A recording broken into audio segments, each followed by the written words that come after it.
El Museo Mitre inaugura Malta. Malta está integrada por 50 imágenes históricas cedidas por el Diario de la Nación, correspondientes a los años 1905 y 1906, que fueron tomadas por Augusto Malta de Campos, fotógrafo oficial de la Intendencia Municipal de Río de Janeiro, en Brasil.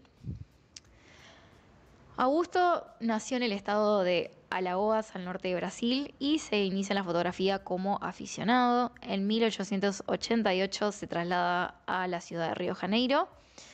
El año de 1903 fue un año decisivo en su vida porque conoce al intendente de esa ciudad, Francisco Pereira Pasos, y este le ofrece ser fotógrafo oficial de la Intendencia Municipal para trabajar en lo que era la Dirección de Ingeniería, cargo creado por él. Entonces él deja sus ocupaciones y se inicia como fotógrafo profesional. A raíz de esto empieza a haber como un amplio programa de reformas que fueron llevados a cabo por el alcalde de Río de Janeiro en ese entonces, y en solo 4 años, de 1902 a 1906, se concretaron grandes cambios en lo que es el centro histórico de esa ciudad. Y Malta fue justamente un testigo silencioso quien con su cámara registró cada detalle de las obras. Cuando se hicieron estas reformas urbanísticas en Río, las fotos originales de Malta llegaron a La Nación para ilustrar las noticias sobre el avance del proyecto. Y en la actualidad, archivos y museos cariocas custodian su obra. Son muchísimas las anécdotas que hay sobre el vínculo como fraterno entre Malta y Pereira Pasos, y cientos de testimonios también confirman que en realidad el primero en intervenir la ciudad era el fotógrafo, porque Malta enviaba las fotografías de las viviendas como ruinosas al alcalde, en las que escribía, por ejemplo, está pidiendo piqueta, y Pereira Pasos muchas veces les respondía, Malta tiene razón, mañana tendremos piqueta. Así que pueden acercarse a ver esta muestra fotográfica hasta el 25 de agosto, de miércoles a domingos, de 1:30 a 5:30, con entrada libre y gratuita en el Museo Mitre, que está ubicado en San Martín 336. Buenísimo, esos fueron los audios de esta tanda. Ahora vamos a pasar a otro tema. Hoy es el Día Mundial sin Tabaco. Y por esta razón tenemos a un integrante de la Fundación Internacional Americana del Corazón, Mario Bedosti, que es politólogo del área de incidencia política de la Fundación Interamericana del Corazón, como ya lo dije, que ya lo tenemos del otro lado. Así que te saludo, mi nombre es Lara. Y te quería preguntar un poco sobre este día que se conmemora el 31 de mayo y sobre las actividades que se desempeñan en la fundación. Bueno, ¿qué tal? Buenos días y muchas gracias por la invitación. Como bien decís, nosotros trabajamos desde la Fundación Interamericana del Corazón, FIC Argentina, para promover políticas públicas para combatir la epidemia del tabaquismo, que aquí en nuestro país pega muy fuerte. Unos muy poquitos breves datos epidemiológicos. Nosotros en Argentina tenemos todavía un 22% de la población adulta que fuma. Tenemos 42.000 muertes al año generadas por enfermedades relacionadas con el consumo de tabaco. Y también una cuestión que tenemos el consumo en promedio, nuestros jóvenes empiezan a fumar entre los 12 y los 15 años. Entonces, en ese marco, desde la Fundación trabajamos para promover políticas que combatan esta epidemia, para proteger el derecho a la salud y, bueno, y proteger también especialmente a nuestros jóvenes, que un poco de eso se trata también el Día Mundial sin Tabaco en este año. Está enfocado especialmente a proteger a las juventudes y a los adolescentes de la epidemia del tabaquismo, porque como sabemos, las industrias tabacaleras necesitan todo el tiempo generar nuevos consumidores y enfocan entonces sus estrategias de marketing hacia las juventudes para, bueno, generar nuevos adictos al consumo de tabaco. Nosotros, en el marco de este año, de 2024, si bien la Organización Mundial de la Salud recomienda una amplia batería de políticas para combatir el tabaquismo, una de ellas, y la que es la considerada la más efectiva, es la promoción de políticas de impuestos altos a los productos de tabaco, que se trasladen a precios para que así los productos sean menos asequibles, sean menos accesibles para la población, y entonces se desincentive el consumo. Y como te decía, esta política en particular, la de los impuestos altos, protege especialmente a las juventudes, porque entre todos los grupos sociales los jóvenes son los que son más sensibles a precios, por lo cual cuanto más caros sean los cigarrillos y los demás productos de tabaco, más vamos a estar protegiendo a la juventud. Conocimiento, el Congreso está debatiendo la ley bases y si bien esta tiene un montón de artículos, hay uno que pasa un poco desapercibido, que es, hay un capítulo sobre tabaco, hay un capítulo específicamente sobre impuestos, que lo que nosotros estamos llamando la atención desde FIC y otras organizaciones de la sociedad civil y médicas y académicas, es que es regresivo en términos de control de tabaco y protección de la salud, porque si bien sube 3 puntitos la alícuota de lo que se paga por cada paquete de cigarrillo, también lo que está proponiendo es hacerlo rápido y sencillo, es una especie de orientador de los precios, porque lo que el impuesto interno al tabaco está conformado por un porcentaje que tienen que tributar por cada paquete, que es el 70% del precio de venta, pero a la vez hay una barrera mínima que hoy ronda los 800 pesos hasta 792 pesos por paquete, que no se debería, no se puede tributar menos que eso, más allá de lo que sea el porcentaje. Y la ley base lo que propone es eliminarlo. Y lo que nosotros estamos viendo desde la Fundación es que si ese componente mínimo se elimina, lo que va a quedar habilitado es que las tabacaleras puedan bajar sus precios, que es lo que estamos estimando que va a pasar. Y cuando se bajan precios en cigarrillos, lo que ocurre es que aumenta el consumo y eso expone todavía mucho más a la población a este consumo que es, bueno, mortal, como ya sabemos. Sí, me parece la verdad que está muy bien todo esto que plantean. No sabía todo esto de la ley bases, no vi que tampoco se hable mucho en ningún lado y siendo un consumo que causa tantos problemas a la salud y que está tan normalizado, es importante, ¿no? Hablar de este tema. Quería preguntarte, hablan como de que Argentina tiene el consumo más alto de Latinoamérica. Estos datos que ustedes toman en la fundación, ¿cómo los consiguen? Bueno, a ver, el consumo de aquí en Argentina se evalúa a través de una encuesta nacional, que es la encuesta nacional de factores de riesgo, que es esto que yo te mencionaba al principio, que todavía en nuestro país fuma el 22% de la población adulta. Esas encuestas, la última se hizo en el año 2018, entonces también hay otro llamado de atención desde la sociedad civil sobre la necesidad de actualizar este instrumento que es tan valioso, porque básicamente para diseñar políticas públicas lo primero que necesitamos son datos. Entonces, desde 2018 a esta parte ya han pasado bastantes años, entonces necesitamos que desde las autoridades simplemente una nueva ronda de la encuesta nacional de factores de riesgo. Y como bien decías, en Argentina es uno de los países de la región que tiene las prevalencias más altas de consumo de tabaco y a la vez, y esto, por eso vuelvo al tema de impuestos, también nuestro país es dentro de nuestra región de los que tienen los cigarrillos más asequibles, decimos nosotros, que quiere decir los que son más sencillos de comprar, que son más accesibles para la compra. Entonces, con este combo es lo que llamamos la atención. Si nosotros tenemos desde sociedad civil, estamos de acuerdo con que hay que modificar la ley de impuestos internos que establece cómo es la tributación al tabaco, pero esa reforma tiene que ser en el sentido de proteger la salud. Es decir, que cualquier modificación a los impuestos al tabaco tiene que apuntar a que se tribute más y que este aumento en los impuestos se pase a precios para reducir el consumo. Porque yo te mencionaba los impuestos, pero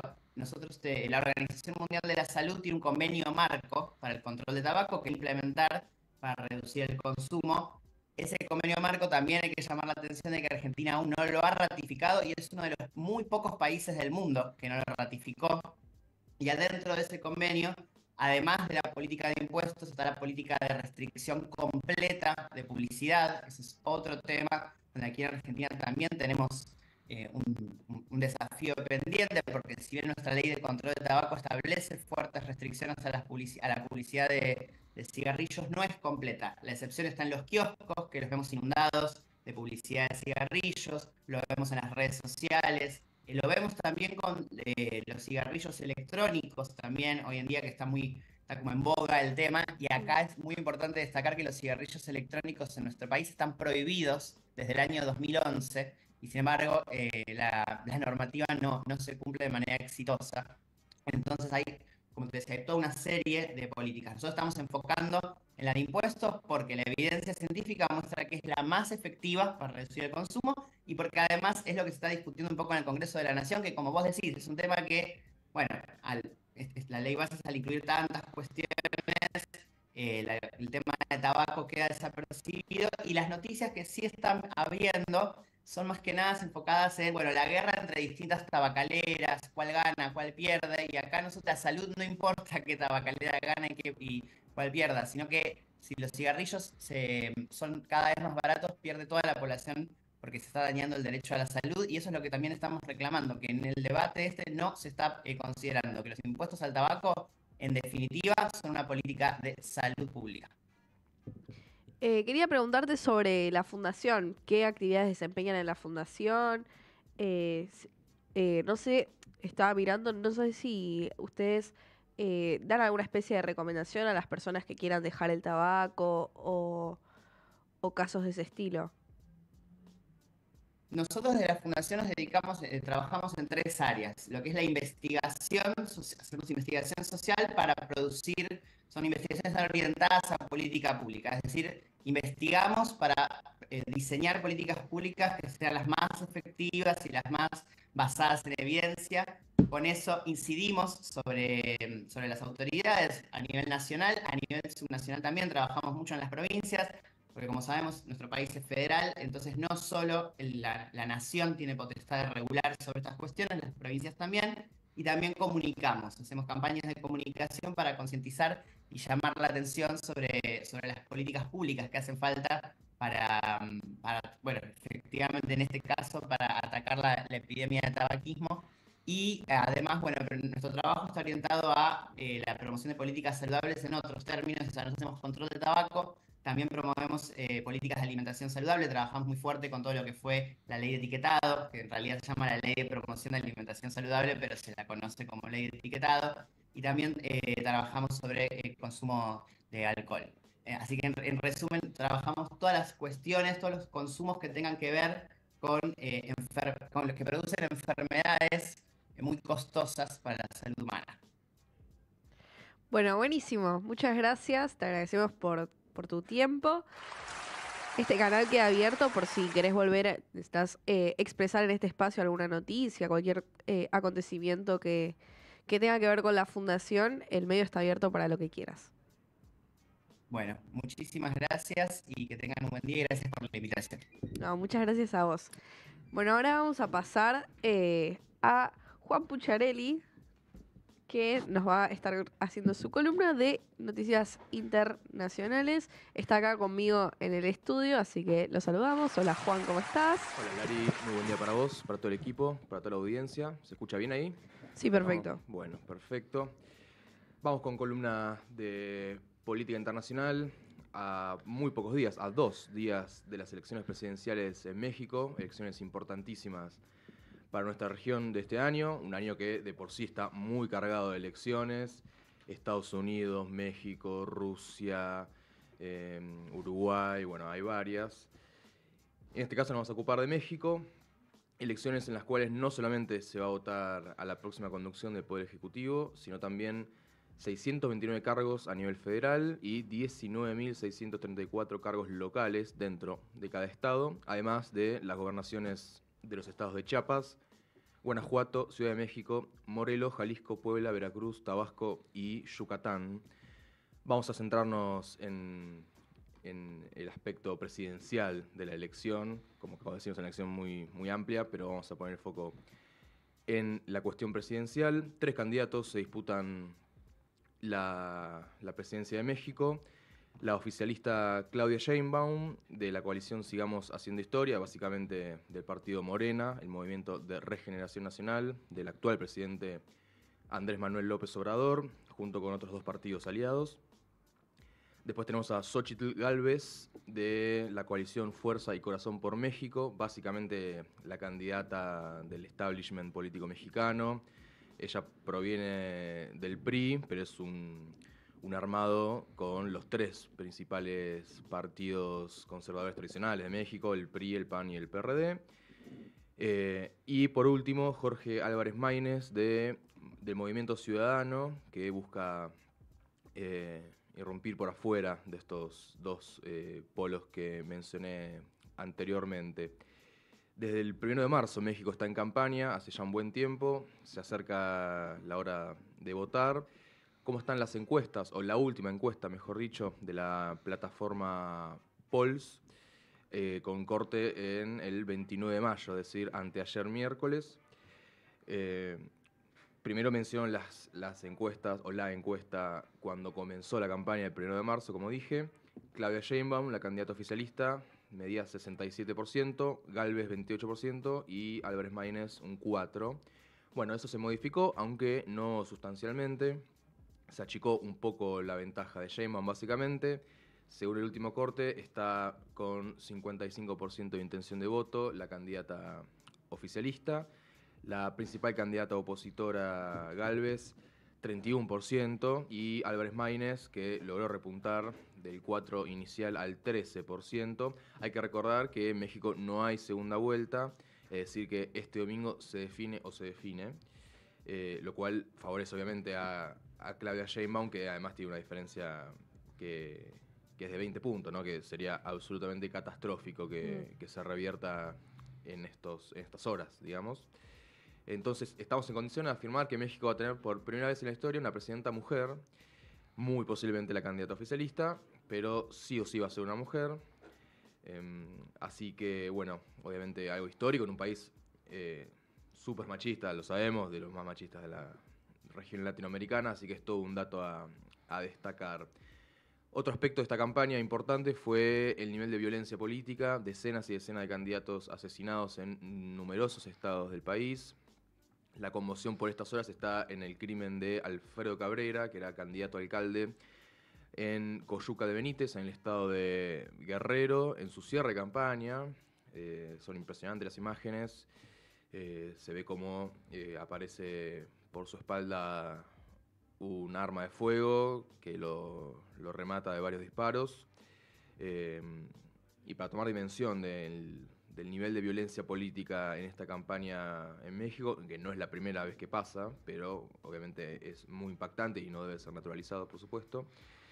553 candidatos con protección federal dispuesta por el gobierno mexicano, 3.474 agentes de las Fuerzas Armadas escoltan a estos 553 candidatos, entre los cuales están obviamente los 3 candidatos presidenciales, Sheinbaum, Gálvez y Álvarez Maínez, que cada uno tiene 24 oficiales de escolta, además de 110 agentes que protegen a 11 candidatos a gobernador y 1.110 agentes que cuidan a 185 candidatos a senadores o diputados federales. Esto lo puntualizó en las últimas horas el secretario de la Marina Mexicana, José Rafael Ojeda. Vamos a escuchar a Claudia Sheinbaum, candidata oficialista por la coalición Sigamos Haciendo Historia, en el primer audio en su cierre de campaña en México.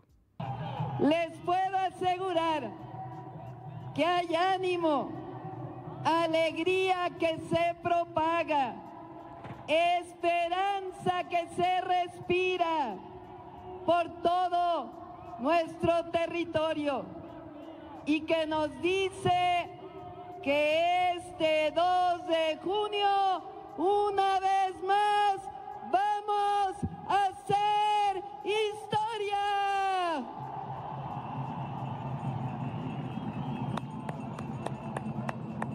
Desde aquí lo decimos con fuerza y emoción, del Zócalo a la victoria. Bueno, ahí pasaba la candidata Claudia Sheinbaum de la coalición oficialista Sigamos Haciendo Historia.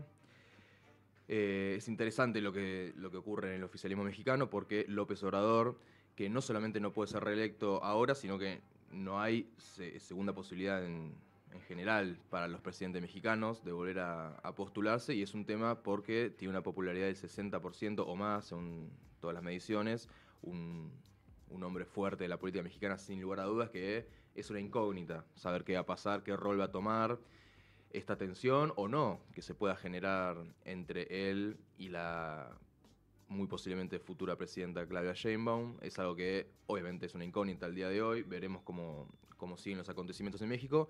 Lo que sí hay que decir es que Sheinbaum se se propone como una continuidad del proyecto de López Obrador, obviamente con su sello distintivo. Es una mujer que reivindica las causas feministas, que le da mucha importancia al rol de las mujeres en México, es decir, que no es solamente un dato estadístico que vaya a ser la primera presidenta mujer, sino que efectivamente tiene una visión feminista de la sociedad mexicana, si se quiere. Vamos a escuchar en el segundo audio también a Claudia Sheinbaum hablando de la continuidad del modelo de Obrador.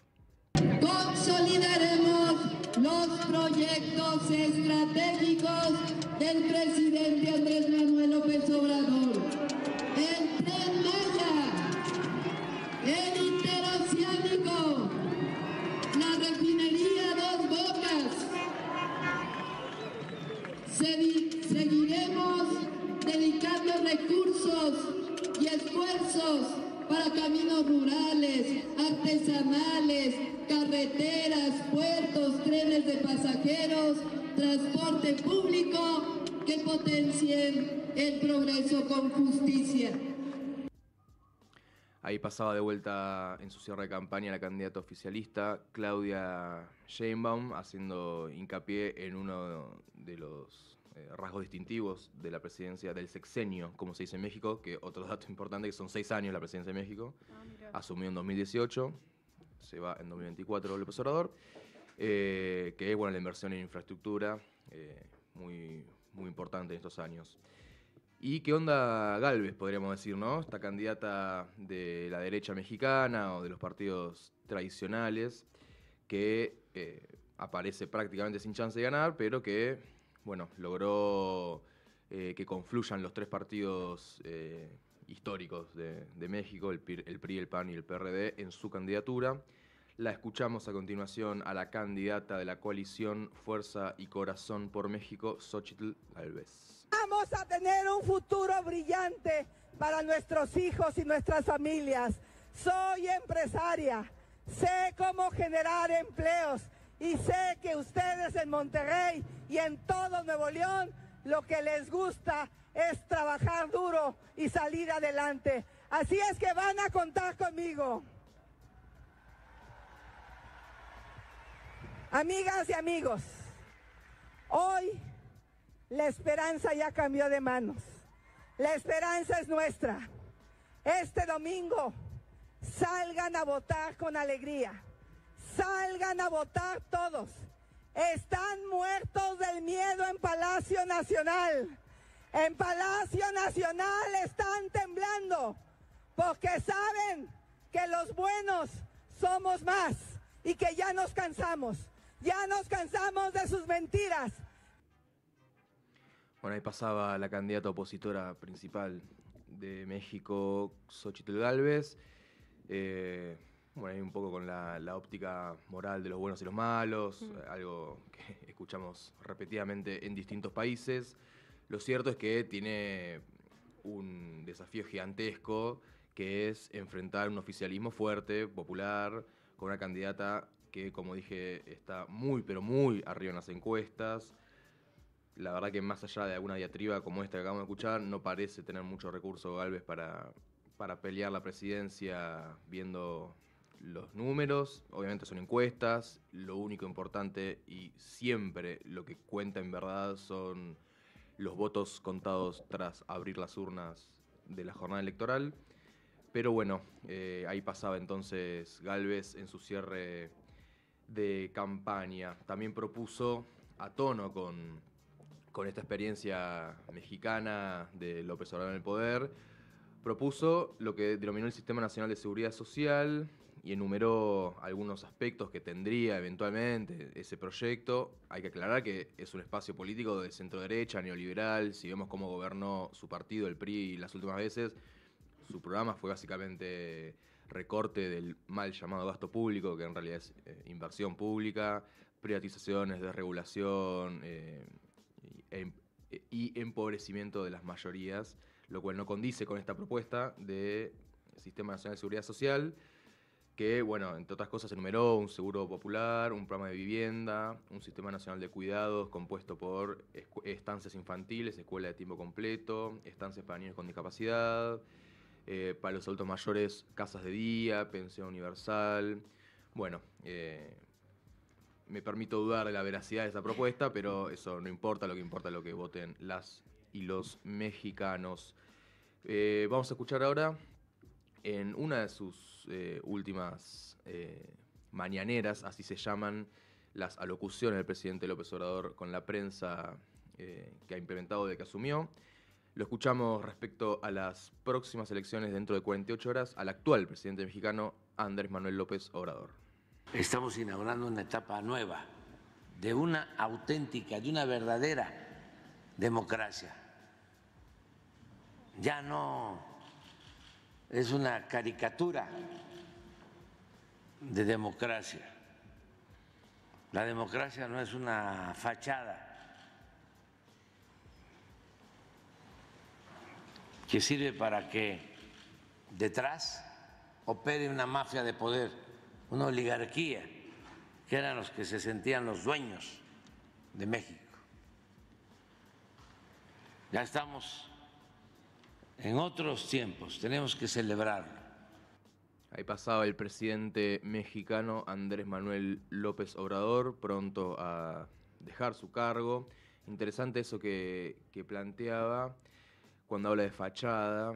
Hay que recordar que López Obrador en 2006 fue candidato y estuvo muy cerca de ganar las elecciones. De hecho, denunció fraude y fue una enorme polémica en México. El triunfo finalmente fue del candidato del conservadurismo mexicano, Felipe Calderón, pero López Obrador nunca se olvidó de esa experiencia en la cual él constantemente afirma que le arrebataron la presidencia en 2006, tuvo revancha 12 años después, en 2018, con un aplastante triunfo electoral. ¿Qué deja, no? López Obrador, yo acá voy a mencionar muy por arriba para ir cerrando la columna algún dato, pero voy a ampliar en una columna que van a poder leer en Punto Cero en las próximas horas en el portal, sobre el México post López Obrador, o el México que deja López Obrador, para mencionar un par de datos y ahí sí, ir cerrando la columna.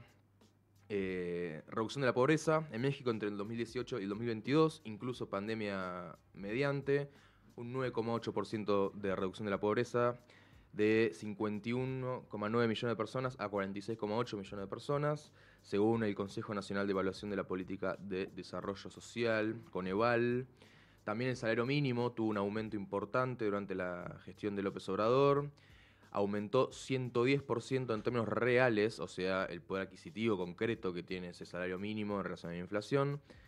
110% de aumento entre 2018 y 2024, según la Comisión Nacional de Salarios Mínimos, que informó esto en diciembre último, diciembre de 2023. Y además del salario mínimo, este informe señala que hay una lista de 61 profesiones en México que vieron también mejorado el poder adquisitivo de sus ingresos diarios, entre ellas cantineros, costureros, choferes, electricistas, reporteros, tapiceros, trabajadores del hogar, zapateros. Bueno, es variada la lista de los sectores de los trabajadores en México que vieron mejorada su calidad de vida en estos años. También una política exterior autónoma y protagónica deja López Obrador para México en relación a la integración regional sobre todo y a la independencia respecto a Washington, algo de lo cual me voy a explayar en este artículo próximo que van a poder leer en Punto Cero. Y deudas que deja también el gobierno, que tendrá Sheinbaum, si es que gana, el desafío de mejorar, básicamente en educación y en seguridad, pero sin dudas ha progresado en términos sociales México en estos años. Obviamente no es ni mucho menos una panacea, pero ha mejorado con respecto a los años neoliberales. Así que veremos qué pasa, Lari, este domingo. Qué bueno. Ya estamos a 48 horas. ¿Quién pudiera, no? Qué envidia. Así es, tal cual. Bueno, gracias Juan, te despedimos. Un gusto. Y ahora vamos a ir a un corte, una canción y más noticias y volvemos con más Noticiero.